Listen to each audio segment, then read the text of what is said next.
Mastery in words will master you in everything. So true, and there is no denying in it.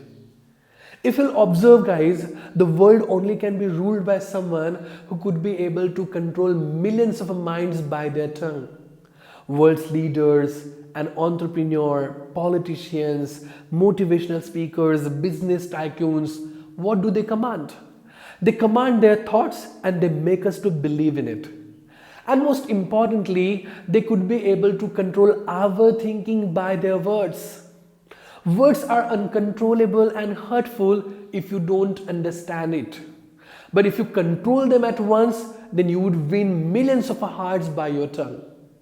But these all things are only possible by building our own vocabulary. So let's come together and build up our own vocabulary by learning phrases and idioms.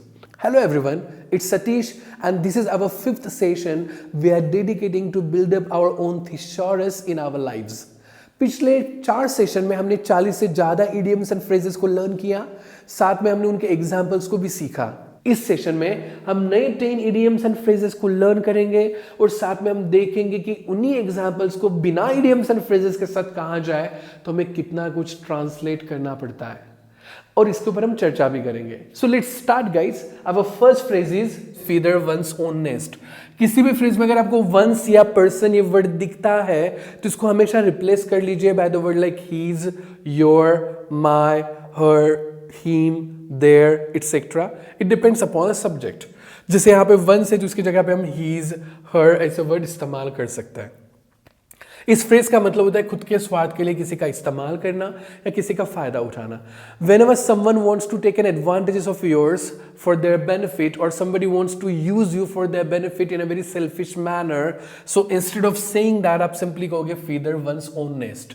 Specially ये जो हम phrase है वो materialistic thing से related इस्तेमाल के लिए बोलते हैं, किसी के फायदे के लिए बोलते हैं। Example we have the director was supposed to distribute the money to various charities, instead he used it to feather his own nest. अगर यही एग्जाम्पल हम बिना फ्रेज से कहें तो हमें क्या कहना पड़ेगा? Like we were expecting that the director was supposed to give money to the charity organisation, but instead of doing that he was using that money for his benefit, he hushed up all amount of money and he didn't give it to anyone, he was very selfish. कितना कुछ हमें कहना पड़ रहा है। इससे अच्छा हम सिंपली कह लेते हैं the director was supposed to distribute the money to various charities, instead he used it to feather his own nest. और एक लाइन में हम सब कुछ बता सकते हैं। तो बहुत ही अच्छी फ्रेज है, इसको हम अच्छे से लर्न करेंगे guys. Let's learn the next phrase. We have feather in one's cap. इस फ्रेज में अगर आप देखोगे तो वन से वर्ड फिर से रिप्लेसेबल है। इसकी जगह पे हम हीज, योर, माय ऐसे वर्ड इस्तेमाल कर सकते हैं। इसका मतलब होता है कामयाबी हासिल करना। Means whenever you achieve something in a very distinctive way और you have a great achievement in your life, so instead of saying that आप सिंपली कहोगे feather in one's cap. Example we have, getting all 3 faction to the bargaining table would be a feather in his cap। फिर से भाई अगर इसी sentence को हम बिना फ्रेज से कहें तो हमें कैसा कहना पड़ेगा? Like it was a great achievement of his whenever he could be able to take all the 3 factions to the bargaining table। तो हमें पूरा ट्रांसलेट करना पड़ा उसे। उससे अच्छा हम सिंपली कह लेते हैं getting all 3 factions to the bargaining table would be a feather in his cap and that's it। एक लाइन में हम सब कुछ कह सकते हैं। तो बहुत ही अच्छी फ्रेज है, बहुत इंपॉर्टेंट फ्रेज है, इसको हम अच्छे से लर्न करेंगे। Let's learn the next phrase. We have feast one's eyes on. यहाँ पे जो फिर से वर्ड वंस है इसको हम रिप्लेस कर सकते हैं। यहाँ पे हम फीस्ट वंस आइज ऑन कह सकते हैं या फीस्ट वंस आइज अपॉन भी कह सकते हैं। वंस की जगह पे हम हीज, योर ऐसे वर्ड इस्तेमाल करेंगे। इसका मतलब होता है कि तरफ देखते रहना, एक नेत्र सुख लेना। Means whenever you are looking something और someone with a great pleasure, so instead of saying आप सिंपली इस फ्रेज का इस्तेमाल करोगे। Example we have we feasted our eyes on the colours of autumn landscape. फिर से भाई अगर इसी सेंटेंस को हम बिना फ्रेज से कहें तो हमें क्या कहना पड़ेगा? Like we were looking at a landscape continuously and it was a great pleasure, we were enjoying that moment and the colour was so beautiful. हमें कितना ट्रांसलेट करना पड़ रहा है इसके लिए। इससे अच्छा हम सिंपली कह लेते हैं we feasted our eyes on the colours of autumn landscape.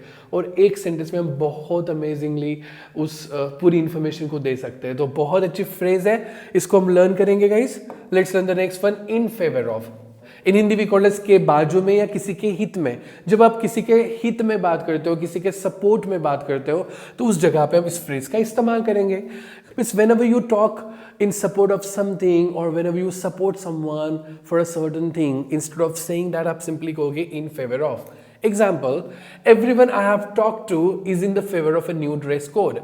यही सेंटेंस अगर बिना फ्रेज से कहे तो कैसे कहना पड़ेगा, like you know, to whomever I talked, everybody was supporting to the new dress code and they were agreed for that. हमें दो सेंटेंस कहने पड़े उसके लिए, उससे जस्ट सिंपली हम कह लेते हैं everyone I have talked to is in the favor of new dress code and that's it. एक सेंटेंस में हम सब कुछ कह सकते हैं. तो बहुत ही अमेजिंग फ्रेज है, इसको हम अच्छे से लर्न करेंगे guys. Let's learn the next phrase, get off to a flying start. Means whenever you start with a great enthusiasm, so instead of saying that आप simply कहोगे get off to a flying start. In Hindi we call as नए जोश के साथ शुरुआत करना. Example we have, an advertising revenue in a new financial year has got off to a flying start. अगर इसी सेंटेंस को अगर बिना फ्रेज से कहे तो कैसे कहना पड़ेगा, like you know, an advertising revenue in the new financial year, it was started in a very great enthusiasm, it was grown in a very rapid manner at the beginning. क्यों कहना इतना, उससे अच्छा सिंपली कहेंगे an advertising revenue in the new financial year has got off to a flying star and that's it. एक sentence में हम सब कुछ कह सकते हैं. So it's a very beautiful phrase, बहुत इंपॉर्टेंट फ्रेज है, इसको हम अच्छे से लर्न करेंगे. Now let's learn the next phrase we have and that is flying visit. इसका मतलब होता है अचानक से किसी दौरे पे आना. Means whenever you are giving exceptionally brief visit, means you are going somewhere for a very short amount of a time without informing, so that time आप बोलोगे flying visit. Example we have, we went for a flying visit to my mother's house before continuing on our way to the beach. इसी sentence को अगर हम बिना phrase से कहें तो कैसे कहना पड़ेगा, like you know, we were going to the beach and suddenly we were decided to visit my mother's house. We went there for a very short amount of a time, she had no idea and we went there and she was very shocked. कितना कुछ हमें कहना पड़ रहा है, कितना translate करना पड़ रहा है. इससे अच्छा हम सिंपली कह लेते हैं, we went for a flying visit to my mother's house before continuing on our way to the beach. और एक सेंटेंस में हम सब कुछ कह सकते हैं. तो बहुत ही अच्छी फ्रेज है, इसको हम लर्न करेंगे guys. Let's learn the next phrase, we have flog a dead horse. In Hindi we call as अपनी मेहनत को बर्बाद करना. Means whenever you're wasting your time on such a thing which you know very well, which is guaranteed a failure in the future, or whenever you are keep talking about subject that has already been discussed or it has been already talked about and we know very well it's a nonsense talk. So instead of saying that much, आप simply कहोगे flog a dead horse. Example, I don't mean to flog a dead horse but I still don't understand what happened. फिर से भाई अगर इसी sentence को बिना phrase से कहे तो कैसे कहना पड़ेगा, और I don't mean that you know I should talk about such a thing which is already discussed, और I know very well it is already nonsense to be talked about the same kind of a matter again and again, but actually I want to understand once again what exactly happened. Oh my God, हमें कितनी sentences बनाने पड़े हैं उसके लिए. उससे अच्छा हम सिंपली कहते हैं, I don't mean to flog a dead horse but I still don't understand what exactly happened. तो एक सेंटेंस में हम सब कुछ कह सकते हैं. So it's a very beautiful phrase guys, इसको हम अच्छे से लर्न कर लेते हैं. Let's learn the next phrase we have and that is make person's flesh creep और मेक माई स्किन क्रॉल. यहाँ पे जो वर्ड पर्सन्स है इसको हम रिप्लेस कर सकते हैं by word like his, your, my. हमने इसके बारे में बात की है. And the meaning of this phrase, किसी को डराना, means whenever you make someone scared a lot, means somebody gets scared and he gets shocked because of that, you know, he get a goosebump on his body because of that. So instead of saying that much, आप simply कहोगे make person's flesh creep or make my skin crawl. Example लेते हैं, cockroaches make my skin crawl. तो ये देखो हमने इस phrase का इस्तेमाल उसमें किया. And second example, that picture makes my flesh creep, इसमें हमने पहले फ्रेज का इस्तेमाल किया. दोनों का मतलब सिमिलर है. देखो अगर इसको ही हम ट्रांसलेट करके बोलना चाहे तो हमें क्या कहना पड़ेगा, like cockroaches make my skin crawl. इसकी जगह पे हम कहेंगे like you know whenever I look at a cockroaches I get scared a lot, you know I do not understand what to do, I get shocked and I get a goosebump on my body, I do have a tremendous fear of cockroaches. हमें कितना कुछ कहना पड़ रहा है. इससे अच्छा हम सिंपली कह लेते हैं cockroaches make my skin crawl, और एक सेंटेंस में हम सब कुछ बता सकते हैं. तो ये बहुत ही अमेजिंग फ्रेज है, इसको हम अच्छे से लर्न करेंगे. Let's learn the next phrase guys and that is flash in the pan. इसको हम हिंदी में कहते हैं कुछ समय के लिए मिली हुई कामयाबी. Means whenever someone gets successful for a very short amount of a time and it's not repetitive, that success is not repetitive, so instead of saying that आप simply कहोगे flash in the pan. Example we have, our start to the season was just a flash in the pan. इसी को अगर हम बिना phrase से कहें तो हमें कैसे कहना पड़ेगा? Like at the beginning of our season we got success for short amount of a time and we thought that it would be continuous, but it was not. We got failure after that and it the success was not come again. हमें कितना कुछ कहना पड़ रहा है. इससे अच्छा हम सिंपली कह लेते हैं our start to the season was just a flash in the pan, और एक सेंटेंस में हम सब कुछ बता सकते हैं. तो ये बहुत ही अमेजिंग फ्रेज है, इसको हम लर्न करेंगे. So let's learn the last phrase for a day and that is exclusive of. Means whenever you are talking about exception of something और whenever you talk about something is very special, so instead of saying that आप इस phrase का इस्तेमाल करोगे. इसके multiple meaning होते हैं. हिंदी में हम समझ सकते हैं उसको लाइक को छोड़ के या किसी को छोड़ के या सिर्फ उन्हीं के लिए या सिर्फ उसी के लिए. ऐसे मल्टीपल मीनिंग इस फ्रेज के आते हैं. Example we have an exclusive focus on success and making money. इसको अगर हम ट्रांसलेट करें तो कैसे होगा? Like they have a special focus only on earning money and getting success. तो इंस्टेड ऑफ सेइंग दैट आप इस फ्रेज का इस्तेमाल करके बहुत अच्छे से कह सकते हो like an exclusive focus on success and making money. चलो हम दूसरा एग्जांपल देखते हैं. Like the company has exclusive right to the logo and name. इसको हम ट्रांसलेट करें तो कैसे होगा? लेकिन company has special right to use the logo and name. तो instead of saying special right हम बोल सकते हैं एक्सक्लूसिव राइट. हम थर्ड एग्जाम्पल देखते हैं. We have exclusive use of that hall. Means we can specially use that hall. Means we have a special right to use that hall.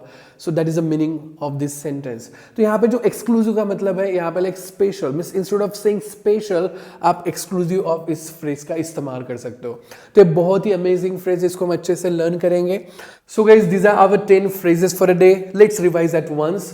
Our first phrase for a day is feather one's own nest. इसका मतलब होता है किसी को फंसाना या किसी का गलत फायदा उठाना. Means whenever somebody wants to take advantages of your weaknesses or somebody wants to use you for their benefit in a very selfish manner, so instead of saying that much आप इस phrase का इस्तेमाल करोगे. ये बहुत ही अच्छी phrase है. Next phrase we have feather in one's cap. इसका मतलब होता है कामयाबी हासिल करना. Means whenever you achieve something in a very great way, so instead of saying that आप इस phrase का इस्तेमाल कर सकते हो. बहुत ही अच्छी phrase है. चलो नेक्स्ट फ्रेज को लर्न कर लेते हैं. Feast one's eyes on. इसका मतलब होता है नेत्र सुख लेना. Means whenever you are looking at someone और something in a very pleasant way, so instead of saying that आप इस फ्रेज का इस्तेमाल कर सकते हो. इन तीनों फ्रेजेस में जो वंस वर्ड है इसको हम रिप्लेस कर सकते हैं by word his, your, my. It depends upon a subject. चलो हम नेक्स्ट फ्रेज के बारे में बात करें. Next phrase we have in favour of. इसका मतलब होता है किसी के हित में, किसी के बाजू में. Means whenever you are talking और you are helping someone in support of something, so instead of saying that much आप इस फ्रेज का इस्तेमाल कर सकते हो. इसका मतलब होता है के हित में या के बाजू में. Next phrase we have get off to a flying start. इसका मतलब होता है जोरों से शुरुआत करना. Means whenever you start it a very great enthusiasm और whenever you start and it goes well with a great enthusiasm, so instead of saying that much आप इस फ्रेज का इस्तेमाल कर सकते हो. Next phrase we have flying visit. इसका मतलब होता है दौरे पे आना. Means whenever you visit any place in for a very short amount of a time and it's a sudden visit, so instead of saying that much आप इस phrase का इस्तेमाल करोगे. Next phrase we have flog a dead horse. इसका मतलब होता है अपना समय बर्बाद करना, अपना वक्त बर्बाद करना. Means whenever you are wasting your time and energy on something which you know already it's going to get failed, so instead of saying that much आप इस phrase का इस्तेमाल कर सकते हो. Next phrase we have make a person's flesh creep or make my skin crawl. यहाँ पे जो person word है ये replaceable है. इसकी जगह पे his, my, your ऐसे वर्ड इस्तेमाल कर सकते हैं और इस फ्रेज का मतलब होता है रोंगटे खड़े कर देना या बहुत ज़्यादा डर जाना. Means whenever you get scared a lot, so instead of saying that आप इस फ्रेज का इस्तेमाल करोगे. Next phrase we have flash in the pan. इसका मतलब होता है कुछ समय के लिए कामयाबी मिलना. Means whenever you get success for a very short amount of a time and most importantly that success is not going to be repetitive, so instead of saying that much आप इस फ्रेज का इस्तेमाल कर सकते हो. Last but not least we have a phrase exclusive of. इसका मतलब होता है किसी को छोड़ के या विशेष रूप से. Means whenever you talk about something in a very special way or whenever you talk something is exception of something, so instead of saying that आप इस फ्रेज का इस्तेमाल करोगे. So these are our 10 phrases for a day. Please learn by heart guys. अगर आप observe करोगे तो इन सभी फ्रेजेस को हम बहुत अच्छे से इस्तेमाल कर सकते हैं। ये रोज इस्तेमाल होने वाली फ्रेजेस है। हमारी जिंदगी में ऐसा कुछ ना कुछ होते रहता है कि ये फ्रेजेस उस जगह पे बहुत अच्छे से फिट हो जाएगी। I recommend you one thing, you can make an examples on this phrases and idioms in comment section. If there will be any mistake, I will definitely get back to you guys. Please like, share and subscribe our channel, and please don't forget to hit the bell icon so that you will get a future notifications. Most importantly guys, आने वाले समय में हम बहुत amazing knowledge share करने वाले हैं, लेकिन फिलहाल हमारा फोकस idioms and phrases पे ही है। हम चाहते हैं कि हम हमारी vocabulary को बहुत अच्छे से build up करें, तो प्लीज गाइज इसको अच्छे से लर्न कीजिए। नेक्स्ट वीडियो में हम और नई 10 idioms and phrases को लर्न करेंगे। टिल दैट टाइम, धन्यवाद।